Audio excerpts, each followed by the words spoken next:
নমস্কার বন্ধুরা, গৃহিণী রন্ধন কথা চ্যানেলটিতে তোমাদের সবাইকে স্বাগত। হাজির হয়ে গেছি আরও একটি রান্নার ভিডিও নিয়ে। তো আজ আমরা বানিয়েছি বড়ি দিয়ে ডাঁটা আলুর তরকারি। তো এখন চলছে বসন্তকাল, আর এই বসন্তকালের জন্য এই ডাঁটা খাওয়া আমাদের শরীরের পক্ষে খুবই স্বাস্থ্যকর এবং খুবই উপকারী। তো খুব ঘরোয়া পদ্ধতিতে ঘরোয়া উপকরণ দিয়ে আমরা এই রান্নাটি করেছি। তো খুব সহজ ও সুস্বাদু এই রান্নাটি। গোটা ভিডিওটি দেখতে থাকো, আর ভালো লাগলে অবশ্যই আমাদের চ্যানেলটি সাবস্ক্রাইব করে দিও। তো প্রথমেই যেটা লাগবে ডাঁটা। তো আমরা যে সরু সরু যে ডাঁটাগুলো হয়, একটু কচি ডাঁটা, সেই ডাঁটাগুলো আমরা এখানে ব্যবহার করেছি। আর রেখেছি টমেটো, আর রেখেছি আলু, পরিমাণ মতো আলু আমরা এখানে ফালি ফালি করে এইভাবে কেটে নিয়েছি, একটু ফালা ফালা করে এরকম লম্বা লম্বা করে কেটে নিয়েছি। আর বাকি উপকরণগুলো পরবর্তীকালে কড়াইতে দেখিয়ে দেব। আর লাগবে বড়ি। তো কড়াইতে মা সর্ষের তেল দিয়ে দিয়েছে। তো তেল এসে গেলে বড়িগুলো তেলে দিয়ে দিল। তো বড়িগুলো হালকা নাড়াচাড়া করে একটু ভেজে নিতে হবে। লালচে লালচে হয়ে গেলে বড়িগুলো একটি জায়গায় তুলে নিতে হবে। তো দেখো বড়িগুলো ভাজা ভাজা হয়ে এসেছে। এবার মা একটি জায়গায় তুলে নিচ্ছে। এবার এই তেলেই দিয়ে দিতে হবে, দেখো মা দিয়ে দিচ্ছে 5 ফোড়ন। এবার কেটে রাখা আলু ও ডাঁটা মা কড়াইতে দিয়ে দিল, ওই তেলেতেই দিয়ে দিল।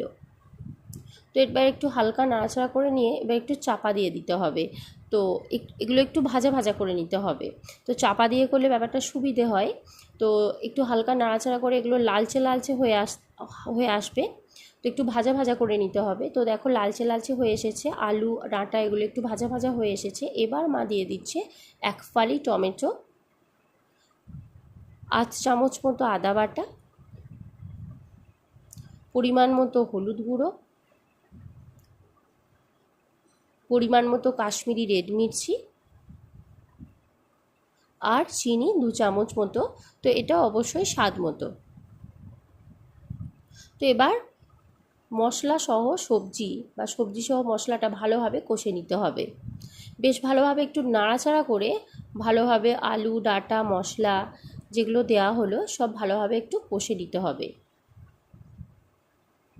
বেশ খানিকক্ষণ নাড়াচাড়া করে এটা ভালোভাবে কষে নিতে হবে। তো দেখতে পেলে সব কিছু আমরা ঘরোয়া উপাদান ব্যবহার এখানে করলাম। তো সমস্ত খুব সহজ পদ্ধতি। তো এবার দেখো কষা হয়ে গেলে এখানে মা জল অ্যাড করে দিল। তো জলটা খুব একটা বেশি দিলে চলবে না। এবার দিয়ে দিচ্ছে পরিমাণ মতো লবণ। লবণটা দেওয়ার পরে একটু নাড়াচাড়া করে নিয়ে আবার একটু চাপা দিয়ে দিতে হবে। তো এই তরকারিটা একটু গা মাখা মাখা টাইপের হয়, খুব ঝোলও হবে না আবার খুব শুকনোও হবে না।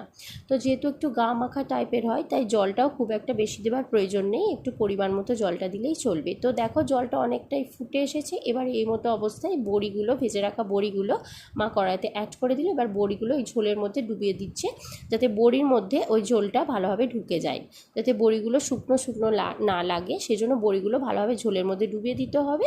আর আরও একটু মিনিট 5 মতো একটু ফুটবে।